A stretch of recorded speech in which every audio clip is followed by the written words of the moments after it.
জনগণের পাশে না দাঁড়ালে খুনি হাসিনা বাংলাদেশ থেকে পালিয়ে যেতেন কিনা এটাও কিন্তু একটা সন্দেহের বিষয়। হ্যাঁ, সেনাবাহিনীর আপার লেভেলের দু একজন কর্মকর্তা যারা দুর্নীতির সাথে জড়িত, ভিনদেশি এজেন্ডা বাস্তবায়নকারী, তাদের বিরুদ্ধে আমাদের করা অবস্থা। কিন্তু আপনি পুরো ডিপার্টমেন্ট, পুরো প্রতিষ্ঠানকে জনগণের সামনে দাঁড় করানোর হীন চেষ্টা করবেন, ষড়যন্ত্রের জাল বুনবেন, এটা গণ অধিকার পরিষদ কখনোই বরদাস্ত করবে না।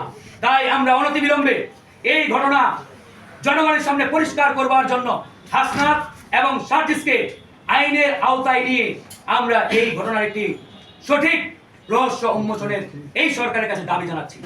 আসলেই এই বৈঠকে কি আলোচনা হয়েছিল এবং তারা কেনই বা স্ব-উদ্যোগে ক্যান্টনমেন্টের এই বৈঠকে গিয়েছিলেন এবং তারা কেনই বা 12 দিন পরে জনগণের সামনে এই ইস্যুটি তারা তুলে ধরলেন, তারা কেন মিটিং এর আগে কিংবা পরে এই ইস্যুটি জনগণের সামনে তুললেন না?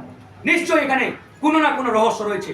আমরা এই রহস্যের ভেদ ছিন্ন করে জনগণের সামনে সঠিক রহস্য উন্মোচনের লক্ষ্যে এই সরকারের কাছে পরিষ্কারভাবে আহ্বান জানাচ্ছি, আপনারা ওই দুইজনকে আইনের হেফাজতে নিয়ে এই রহস্যের জাল জনগণের সামনে পরিষ্কার করুন।